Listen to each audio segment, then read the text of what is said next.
Think about it just for a moment. Your world revolves around it. It guides your day, from the news you read with your morning coffee to those moments of playful distraction, to the very way you do your job. The internet, it connects us, informs us, perhaps even defines us. But it doesn't have to be this way. This world of sleek devices and endless possibility, it's the result of decades of relentless innovation. Yet, what if those innovations had come about a century earlier? What if the seeds of connectivity had sprouted not in Silicon Valley, but amidst the steam and smog of the Victorian era? Picture this, if you will, a world strangely familiar, yet turned delightfully on its head. Cobblestones and carriages, top hats and telegrams. But what's that beneath the clatter? A whispered hum, a digital pulse, in this extraordinary year, 1883.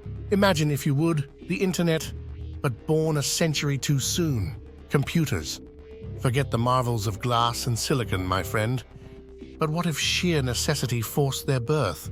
Imagine Queen Victoria herself, the sun of her empire never setting, burdened by mountains of paperwork, census figures, trade routes, reports of distant colonies, something to tame that tide of information. Charles Babbage, ever the visionary, is tasked with it. His grand analytical engine, a symphony of gears and might, must become more than a mere calculator. This is where the story twists and turns. Babbage's machine devours data, yet he craves more: speed, reliability. Here's where the click-clack of the telegraph and Mr. Bell's remarkable telephone hold the key. But think beyond voices. Imagine the desperation of a newspaper magnate, outmaneuvered by a rival who knows the latest stock price a day earlier. They pour a fortune into adapting the telegraph, forcing engineers to send not just pulses, but coded messages. Words, numbers, raw information. Suddenly, news crackles along the wires with unprecedented speed. But what of those dearest to us, across continents and seas? Letters penned with longing remain sacred.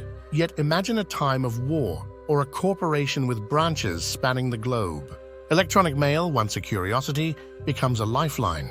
Messages dictated in grim war rooms or opulent boardrooms suddenly race to their destinations at the speed of a lightning bolt. And think, if information can fly with such ease, then surely secrets can too.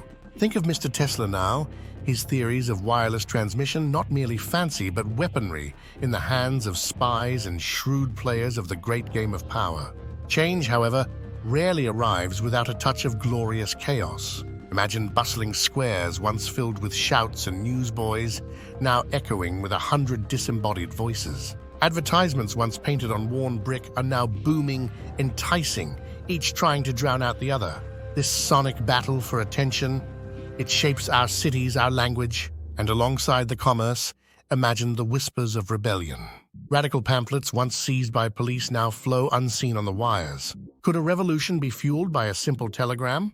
And the shadows, they grow deeper still. Governments, uneasy with this newfound transparency, might seek to throttle the information flow, while shadowy agencies learn to thrive within it. Clever engineers, once tinkering out of curiosity, now find themselves funded by unseen patrons. Wars fought not on battlefields, but within glowing contraptions where codes dance and secrets bleed.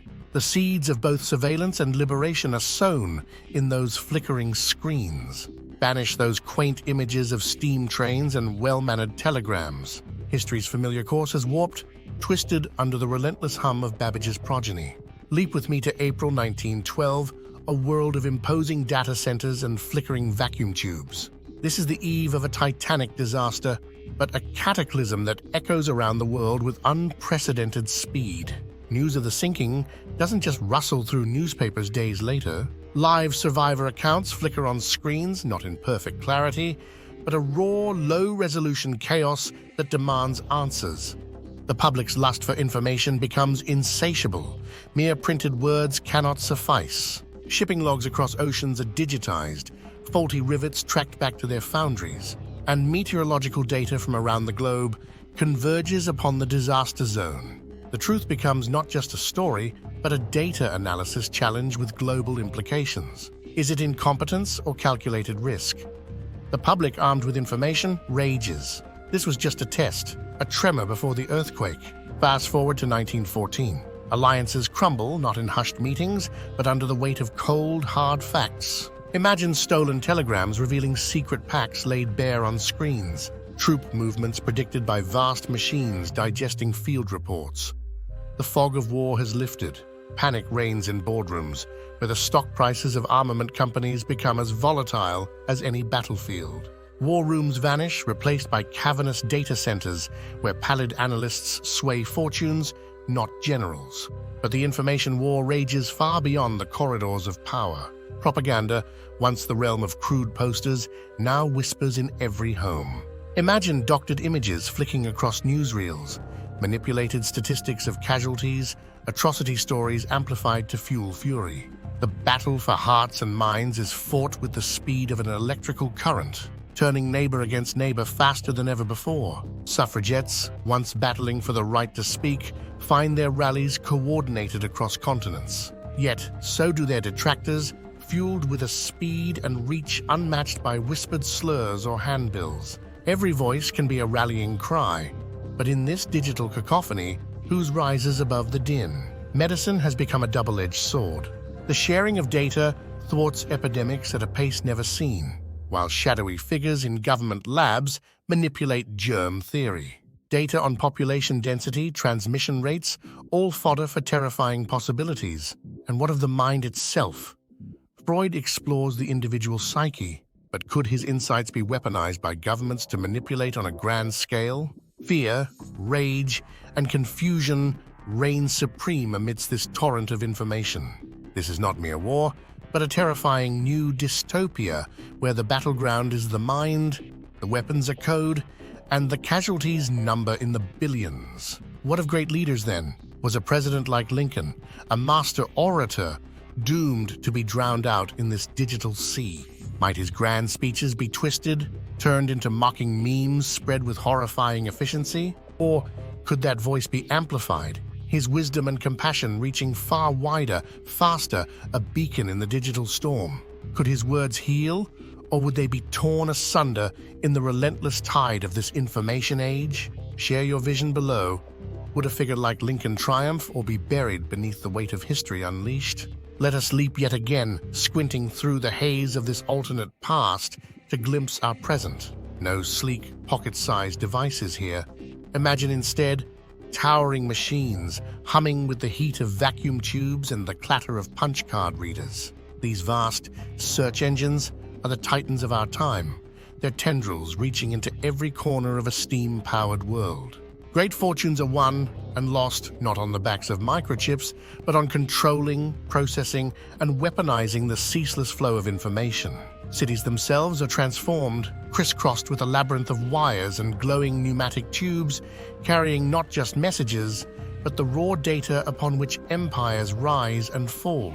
Education now hinges upon access to these information streams. Universities churn, not with grand theories alone, but with vast data sets drawn from every corner of the globe. Warfare becomes a terrifying science, battles plotted and predicted by gargantuan machines digesting the endless reports from the front. Yet amidst this, does the glimmer of true advancement shine brighter? Could a shared language of data have broken down barriers between nations and ushered in an unprecedented age of global collaboration? Is this world one to yearn for or to fear?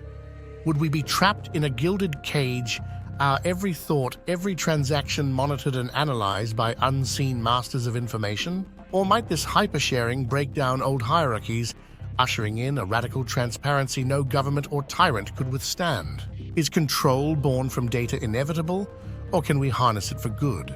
There are no easy answers in these tangled what-ifs, dear friends, but in pondering them lies true wisdom. Remember, technology is but a tool, its shape and purpose dictated by the hands that wield it. Hit that like button if this journey has shaken you to your core. Stay subscribed, stay forever curious, and perhaps, with each choice we make in our own internet-saturated world, we steer ever so slightly away from dystopia and towards the light.